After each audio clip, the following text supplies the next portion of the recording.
4 لوگ دنیا میں ایسے ہو چکے ہیں جنہیں اللہ تبارک و تعالیٰ نے پوری دنیا میں اقتدار دیا، ایک وقت میں پوری دنیا کا ایک ہی بادشاہ۔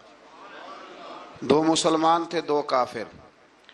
مسلمانوں میں حضرت سلیمان علیہ السلام اور جناب ذوالقرنین علیہ السلام، اور کافروں میں بخت نصر اور نمرود۔ یہ 2 لوگ ہیں جنہیں اللہ نے پوری دنیا میں اقتدار دیا، اور پھر اس کے بعد آنے والے وقت میں اللہ تعالیٰ امام مہدی کو سارا اقتدار عطا فرمائے گا پوری دنیا کا۔ حضرت ذوالقرنین کے بارے میں 2 روایات ہیں، ایک تو یہ ہے کہ وہ نبی تھے اور ایک یہ ہے کہ نہیں وہ ولی تھے، لیکن مجھے حضرت مولا علی شیر خدا رضی اللہ تعالیٰ عنہ کا قول ملا ہے جس میں آپ نے فرمایا ہے کہ نہیں وہ نبی نہیں تھے، تو اس لیے میرا نظریہ یہی ہے کہ وہ اللہ کے ایک نیک بندے تھے۔ اللہ نے انہیں پوری زمین میں اقتدار دیا، وہ ایک مہم پہ نکلے، ان کا ارادہ بنا کہ میں ذرا دنیا کا چکر لگاؤں، تو انہوں نے سفر شروع کیا کہ میں دیکھوں ذرا سورج غروب کہاں ہوتا ہے، تو فرماتے میں پہنچا، بڑا گیا، لیکن میں اس مقام تک پہنچ گیا جہاں سورج غروب ہوتا ہے، تو پھر میں نے دیکھا کہ ایک سیاہ کنواں ہے جس کے اندر جا کے وہ چھپ گیا ہے، لیکن رب کریم کی اس حقیقت تک میں پہنچ سکا نہیں۔ پھر آپ فرماتے ہیں کہ میں آگے نکلا تو مجھے ایک قوم کے بارے میں بتلایا گیا جو بڑی خونخوار قوم تھی، بڑی خونخوار، اس کو یاجوج اور ماجوج کہا جاتا ہے۔ یہ قوم اتنی خونخوار تھی کہ یہ درندوں کو بھی کھا جایا کرتے تھے، اتنے لمبے چوڑے ان کے قد تھے، اتنے زیادہ طاقتور تھے کہ سانپ اور بچھو بھی کھا جاتے تھے۔ یہ نکلا کرتے تھے سبزے کے دنوں میں تو ساری کھیتیاں اجاڑ جاتے تھے، ہر چیز تباہ کر جاتے تھے، حتیٰ کہ انسانوں تک کو کھا جاتے تھے۔ تو حضرت ذوالقرنین جب وہاں پہنچے، اللہ تبارک و تعالیٰ نے انہیں ان مظلوم لوگوں کا مددگار بنایا جن پر یاجوج اور ماجوج کی قوم ظلم کرتی تھی۔ انہوں نے آپ سے کہا کہ حضور مہربانی فرمائیں، اس قوم سے تو ہماری جان چھڑائیں۔ آپ نے فرمایا تم میری مدد کرو۔ انہوں نے کہا حضور کس طرح؟ فرمایا بس جسمانی طور پر میری مدد کرو۔ تو آپ نے پھر وہاں ایک دیوار بنائی، ایک دیوار، لوہا کاٹ کر، سیسا پگھلا کر، پتھر ڈال کر ایک بڑی موٹی تازی دیوار بنائی، اور اتنی اونچی بنائی، اور پھر اس کے چاروں جانب آگ جلائی تاکہ وہ لوہا اس طرح پگھل جائے کہ وہ دیواروں کے ساتھ چپک جائے، تاکہ کوئی آدمی پیر رکھنا چاہے تو پیر رکھ کے اس پہ چڑھ نہ سکے۔ آپ نے وہ دیوار بنائی۔ اب اس قوم کا حال یہ ہوا کہ وہ اس کے اندر قید ہیں، وہ صبح جب اٹھتے ہیں تو اس کو توڑنا شروع کرتے ہیں، توڑتے رہتے ہیں، تو جب شام ہوتی ہے تو ان میں سے ہر روز ایک شخص کہتا ہے اتنی رہنے دو، باقی کل کریں گے۔ لیکن جب وہ سویرے اٹھتے ہیں تو اللہ تعالیٰ اس دیوار کو پھر سے مضبوط فرما دیتا ہے۔ نبی کریم علیہ السلام نے فرمایا قرب قیامت میں ایک وقت آئے گا، قیامت کے قریب جا کے ایک ٹائم ایسا آئے گا کہ اس مخلوق میں سے ہی ایک شخص پکارے گا اور پکار کے کہے گا کہ اب سو جاؤ انشاءاللہ۔ اللہ ان کی زبان پہ جاری کہے گا اب سو جاؤ اور سویرے انشاءاللہ یہیں سے شروع کریں گے۔ تو فرمایا وہ چونکہ انشاءاللہ کہیں گے تو پھر اللہ تبارک و تعالی اگلے دن اس دیوار کو وہیں پہ رکھے گا جہاں رات کو انہوں نے اسے چھوڑا تھا۔ اگلے دن وہ توڑیں گے تو دیوار ساری ٹوٹ جائے گی، اور پھر اللہ تبارک و تعالیٰ کا فضل ہوگا تو مسلمان کی طرف وہ بڑھیں گے، وہ قتل و غارت کریں گے، پھر سے وہی درندگی کریں گے، تو پھر حضرت عیسیٰ علیہ السلام ان کے لیے دعا کریں گے۔ تو دعا کا یہ حال ہوگا کہ ان کے وجود پر کچھ ایسی چیزیں برآمد ہوں گی جن کی وجہ سے وہ مر جائیں گے، ختم کر دیے جائیں گے، قیامت کے قریب جا کے وہ دوبارہ آئیں گے۔ اس کے بعد پھر اللہ تبارک و تعالیٰ نے سورہ کہف کی آخری آیات میں 7 سمندر اور ان جیسے اور بھی آ جائیں، فرمایا 7 سمندر ہوں اور ان جیسے اور بھی آ جائیں اور مل کر وہ روشنائی بن جائیں تو میرے رب کے کلمات ختم ہونے سے پہلے سمندر ختم ہو جائیں گے۔ اور آخری آیت میں اللہ تعالیٰ نے فرمایا کہ اے رسول صلی اللہ تعالی علیہ وسلم آپ کہہ دیجئے کہ میں تمہاری طرح ہی ایک بشر ہوں، انا بشر مثلکم، میں بھی تمہاری طرح ایک۔ اب مثلکم کا بہت سارے لوگوں نے ترجمہ اپنی طرح کا کر لیا ہے، حالانکہ حضور صلی اللہ تعالی علیہ وسلم نے فرمایا کہ بشر ہونے میں میں تمہاری طرح ہوں۔